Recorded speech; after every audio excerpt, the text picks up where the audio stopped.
Chachapoya-Statues. The above Chachapoya-Statues might, in our opinion, rightfully remind you of the famous Moai of Easter Island, but as expected they are interpreted by consensus as not similar, nor as related, and by consensus rather are seen as parts of local elaborate burial traditions, as is more often the case with significant archaeological evidence.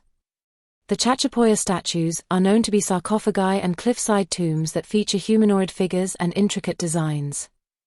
While this is clear, for us this is not their essence, or does not tell us what we can learn from them.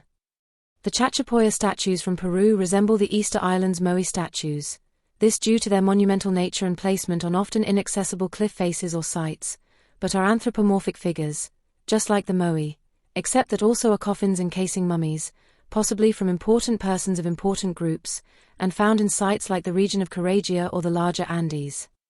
The Chachapoya-Statues, or the sarcophagi from Peru, as well as the cliff sides they are visible on, face the Amazon forest. The Amazon forest is located east of the statues and the cliffs they are on. We claim they are placed in these places possibly to provoke or, also to be somehow deterrent, but possibly most of all to induce respect and attraction both at the same time. This in order for the Amazon Amerindians not to attack them nor their people, but rather an invitation for the Amazon Amerindians to make part of or to submit to their Chachapoya culture. The Chachapoya-Statues are characterized by their detailed, human-like figures, often with stylized representations of human and animal forms, and sometimes feature intricate geometric patterns.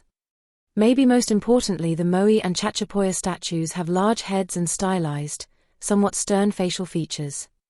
The Moai present less emphasis on body detail. The Chachapoya-Statues emphasize anthropomorphic details, while Moai have a more stylized and monumental appearance. Possibly both the cases also serve as a symbolic link between the living and the ancestors, and express the hope that their human offspring will gain some of the features and power of what these statues represent. At least this is the impression we have in close to all cases of what consensus calls tombs, and that are still sufficiently related to out of the Americas and Amazon Amerindian culture, which we argue that this is still the case in all megalithic sites and especially so the so-called tombs. Also in these cases, we hypothesize that there was clearly more spontaneous respect for the environment, the elements, and all the sustainability or horn of abundance vision related to them. We hypothesize that the humans had much more a feeling or belief of being part of it. It is more about a primary relation with the environment, and all of its elements, possibly including the whole planet and even cosmos, etc. For modern humans we hypothesize that whatever respect is more related to a feeling of, we are civilized humans and consequently we have to respect the environment etc. Respect remains secondary to other aspects of their lives, like their culture, economy and or possibly political stance, etc. South American mummies are the oldest of the world. Last but not least, the South American mummies are the oldest, or amongst the oldest in the world. The world's oldest mummies are the partly naturally preserved Chinchorro-Mummies from Chile, with some dating back to around 7020 BCE. Over 9,000 years ago, in the arid Atacama Desert.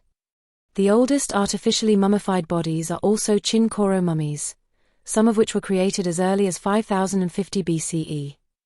Famous Egyptian and Ismenots' mummies are significantly younger than these ancient Chilean examples. Unlike Egyptian methods, the Chinchorro people made incisions to remove organs, dried the body cavities, replaced organs with natural fibers, and used reeds to sew the skin back on before covering the body with clay masks.